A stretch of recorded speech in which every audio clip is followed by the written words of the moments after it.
दोस्तों, आज की कहानी है स्वार्थी माँ। तो चलिए कहानी शुरू करते हैं।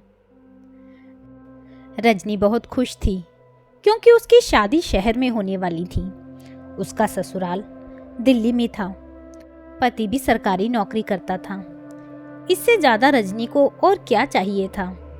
रजनी तो कभी सोच भी नहीं सकती थी कि उसकी शादी इतने अच्छे घर में होगी। आखिर वह दिन भी आया जब रजनी की शादी हुई और वह अपने ससुराल विदा हो गई। रजनी अपने ससुराल में सारे मेहमानों से अच्छी तरह से बात करती थी, या यूं कहें तो उसने सबका दिल जीत लिया था। सबके मुंह से यही निकल रहा था कि अगर बहू मिले तो रजनी जैसी। मेहमान तो मेहमान होते हैं, वह कितने दिन रहेंगे। धीरे धीरे सब अपने घर को चले गए। घर में रह गए तो उसके सास ससुर, बहू और छोटे बच्चे सुमित और गीता। रजनी अब यह सोच रही थी कि सारे मेहमान तो चले गए, ये बच्चे किसके हैं, यह अपने घर क्यों नहीं जा रहे। रजनी के मन में यह सवाल चल रहा था। तभी उसकी सासू माँ ने रजनी को आवाज दी, बहू इधर आओ, आज मैं तुम्हारे इन बच्चों से परिचय करवाती हूँ। आज से तुम ही इन बच्चों की माँ हो। तुम्हें तो पता ही है कि इनकी माँ के मरने के बाद इन दोनों को हमने कितनी मुश्किल हालात में पाला है। अब गांव में पढ़ाई लिखाई की व्यवस्था तो है नहीं। शहर में रहेंगे तो बच्चे अच्छे से पढ़ लिख जाएंगे। अब आज से उनकी देखभाल की जिम्मेदारी तुम्हारी है। हम भी तो 2-4 दिन में गांव चले जाएंगे क्योंकि हमारा मन शहर में नहीं लगता। रजनी ने अपनी सासू माँ से कहा, मम्मी जी यह क्या कह रही हैं? मैं इन बच्चों की माँ क्यों हूँ? मुझे समझ में नहीं आ रहा। ये कैसी पहेलियाँ बुझा रही हैं? रजनी की सास ने कहा, बहू यह कैसी बात कर रही हो? तुम्हें तो सब कुछ पता ही है ना कि तुम्हारे होने वाले पति धर्मेश के 2 बच्चे हैं। अब बच्चे अपने माँ बाप के पास नहीं रहेंगे तो किसके पास रहेंगे? रजनी का दिमाग खराब होने लगा। उसे नहीं पता था कि धर्मेश की यह दूसरी शादी है और रजनी उसकी दूसरी पत्नी है, और उसकी पहली पत्नी बीमारी के कारण स्वर्ग सिधार गई, और उसी के यह 2 बच्चे सुमित और गीता हैं। रजनी ने अपनी सासू माँ से पूछा, तो क्या धर्मेश की पहले भी शादी हो चुकी है? उसकी सास बोली, बहू क्या तुम्हें यह भी पता नहीं है कि धर्मेश पहले से शादीशुदा है और उसके 2 बच्चे हैं। जब रजनी को पता चला कि उसके साथ धोखा किया गया है, उसे किसी ने नहीं बताया कि धर्मेश पहले से ही शादीशुदा है, वह वहाँ से उठी और अपने कमरे में दरवाज़ा बंद कर लिया और रोने लगी। रोते रोते उसने अपनी माँ को फ़ोन लगाया और अपनी माँ से बोली, माँ मेरे साथ छल किया गया है। तुम्हारी बेटी के साथ इन्होंने धोखा किया है। तुम्हारा दामाद पहले से ही शादीशुदा है। फ़ोन पर रोते रोते अपनी माँ से कहे जा रही थी, माँ मुझे जल्दी से आकर यहाँ से ले जाओ, मैं अब यहाँ 1 मिनट भी नहीं रहूँगी, मेरा सिर टेंशन से फटा जा रहा है। रजनी की माँ ने कहा, बेटी चुप हो जाओ, उन्होंने तुम्हारे साथ कोई धोखा नहीं किया। क्या कह रही हो माँ? हमारे साथ धोखा नहीं तो क्या है? धर्मेश शादीशुदा है, कम से कम उन्हें हमें बताना तो चाहिए था। हमारी मर्जी पूछनी चाहिए थी, हम शादी करेंगे या नहीं। चुपके से शादी करना धोखा नहीं तो क्या है? नहीं बेटी, यह धोखा नहीं, बल्कि धोखा तो मैंने तुम्हें दिया है। मुझे सब कुछ पता था कि धर्मेश पहले से ही शादीशुदा है। मैंने सोचा शादी से पहले तुम्हें बता दूंगी तो तुम शादी करने से मना कर दोगी। बेटी धर्मेश अच्छा लड़का है और उसके मम्मी पापा भी अच्छे लोग हैं। लोगों की जिंदगी में हादसे तो होते ही रहते हैं, और अभी धर्मेश की उम्र ही क्या है। बेटी इतना अच्छा रिश्ता तुम्हें कभी कहीं नहीं मिलेगा। सरकारी नौकरी करता है और क्या चाहिए तुम्हें। उन्होंने 1 रुपया भी दहेज नहीं लिया, बल्कि तुम्हारे छोटे भाई की इंजीनियरिंग की फीस भी दामाद जी ने ही भर दी। बेटी एक माँ को और क्या चाहिए। तुम्हें अच्छा घर मिल गया और इसकी वजह से तुम्हारे भाई बहनों की ज़िंदगी भी बन जाएगी। तुम्हें तो पता ही है कि तुम्हारे पिता के जाने के बाद कितनी मुश्किलों से मैं घर चलाती हूँ। मेरी औकात नहीं थी कि मैं तुम्हारे लिए इतने बड़े घर में शादी कर सकूं। तो इसलिए मैंने तुम्हारी वहाँ शादी की। चुपचाप वहीं रहो। रजनी चुपचाप अपनी माँ की बातें सुन रही थी। उसके बाद उसने अपनी माँ से बोला, माँ, तुम यह क्यों नहीं कहती हो कि तुमने अपनी बेटी का सौदा किया है? भाई की इंजीनियरिंग की पढ़ाई करने के लिए तुमने मुझे भेज दिया। माँ, मैंने भी नहीं सोचा था कि माँ भी स्वार्थी होती है। माँ तो ममतामयी होती है, अपने बच्चों का दुख समझती है, लेकिन तुमने तो मुझे जिंदगी भर का दुख दे दिया। तुमने एक बार भी मुझसे नहीं जानने की कोशिश की कि मेरे मन में क्या है। अगर मुझे एक बार पूछ लेती तो शायद मैं मना नहीं करती। तुमने मेरे साथ छल किया है। आज के बाद मुझे कभी फोन मत करना। तुम्हारी बेटी मर गई। रजनी का पति धर्मेश जब शाम को ऑफिस से घर आया तो उसकी माँ ने दिन में जो कुछ हुआ वह सब कुछ बता दिया। वह बोली कि रजनी बहुत गुस्से में है। उसकी माँ ने तुम्हारे बारे में नहीं बताया था कि तुम शादीशुदा हो। अब जाओ और रजनी को समझाओ।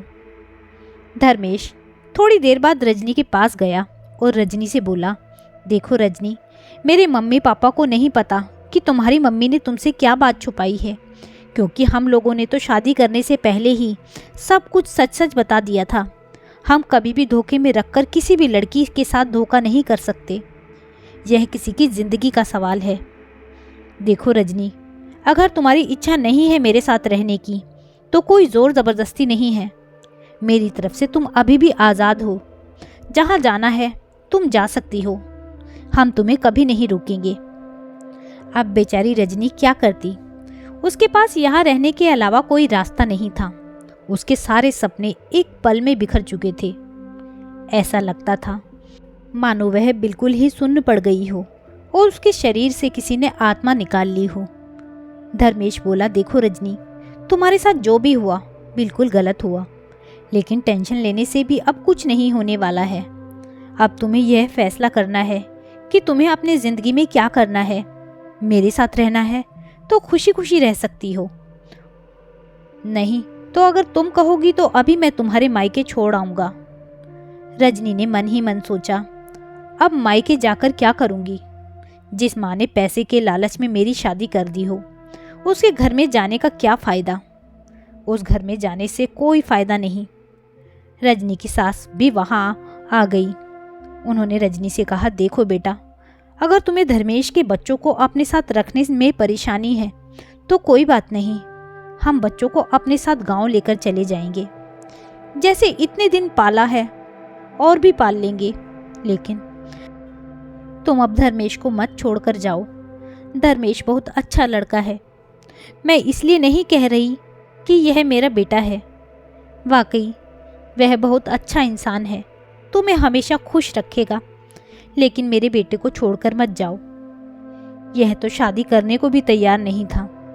हमने कितना मनाया, तब जाकर शादी करने को राजी हुआ। रजनी, एक बार तो मेरे बेटे का घर उजड़ ही गया है, दोबारा मत उजाड़ो। मैं अपने बेटे के लिए तुमसे उसकी खुशियों की भीख मांगती हूँ। तभी बच्चे भी कहने लगे कि हम लोग दादा दादी के साथ गांव चले जाएंगे। नहीं मम्मी। रजनी ने सोचा, अब वह अपने मायके तो जा नहीं सकती। अब अगर यहाँ से चली जाएगी तो कहाँ जाएगी? अकेली औरत जात शिकार की तरह होती है।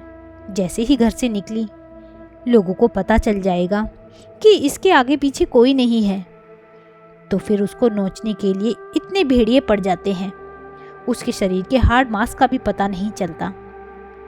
उसके दिल से आवाज आई, रुक जाओ रजनी, अब तुम्हारे यहाँ रुकने में ही भलाई है। अब उसके मन में सकारात्मक सोच आने लगी।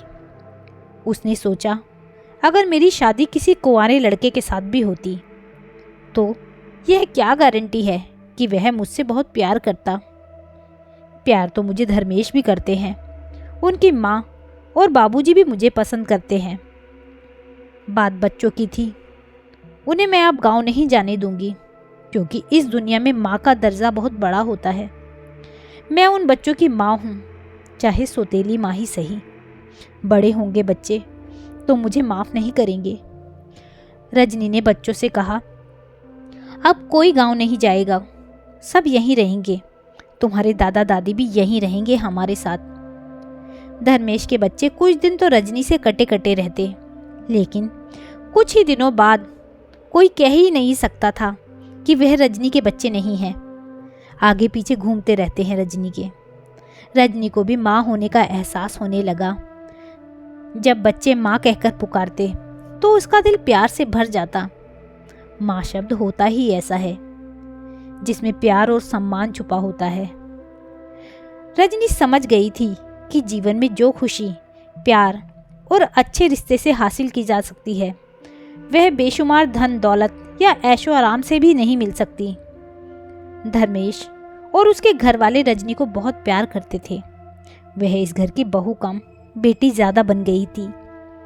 रजनी को अब कभी यह एहसास नहीं हुआ कि वह इस घर की दूसरी बहू है। रजनी को इन दोनों बच्चों से इतना प्यार हो गया कि उसने अहम फैसला ले लिया कि वह अपनी कोख से बच्चा नहीं जन्म देगी, नहीं तो अपने बच्चों के लालच में इन बच्चों के साथ शायद न्याय ना हो पाए, उसके साथ सौतेला व्यवहार ना हो जाए। इस वजह से उसने यह फैसला लिया। लेकिन रजनी के सास ससुर ने रजनी को समझाया, नहीं बेटी, हर औरत को जीवन में माँ बनना चाहिए।